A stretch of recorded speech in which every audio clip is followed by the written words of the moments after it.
if I told you that good design has nothing to do with taste or having an eye for something? If you're like that, then that's a myth you gotta stop believing in. Good design is all about psychology, and your brain already has a knack for it. A group of German psychologists developed something called the Gestalt Principles. The word Gestalt means shape or form, and these principles describe how the human brain perceives objects by grouping similar elements, recognizing patterns, and simplifying complex images. So what are they? We've got 7 key principles. 1.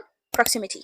Things that are close together are grouped together. For example, if you look at a component of a nav bar or a menu bar, the way it is positioned or structured, you automatically perceive it as one. 2. Similarity. Elements that look alike are perceived as part of the same group. Let's say they're blue colored buttons and they're red colored buttons, and because they're similar in terms of functionality, they're grouped together. 3. Continuity. Our eyes follow lines and paths. So when elements are arranged along a line, our eyes naturally follow that path. So for example, when you see a progress bar, you don't need any specific instructions. You just automatically follow it with ease. 4. Closure. Your brain fills in a missing piece to complete a shape, like a puzzle. So, like in this WWF logo, the panda is not drawn entirely, but you see it as a panda because your brain fills in those circles. And same as this image.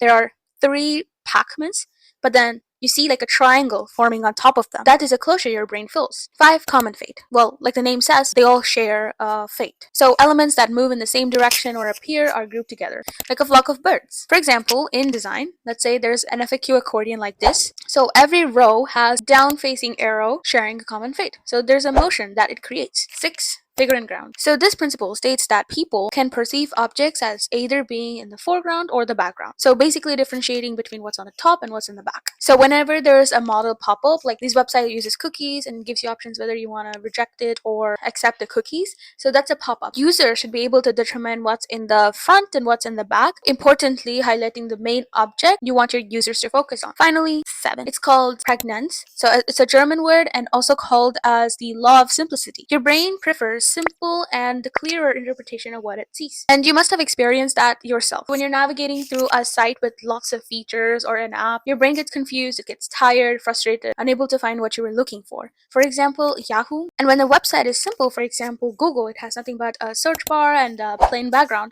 it is easy for you to navigate and you are happy. But having a good balance in your composition, order, and symmetry really helps. So understanding these principles is important, especially in a professional setting when you are asked to explain your design choices.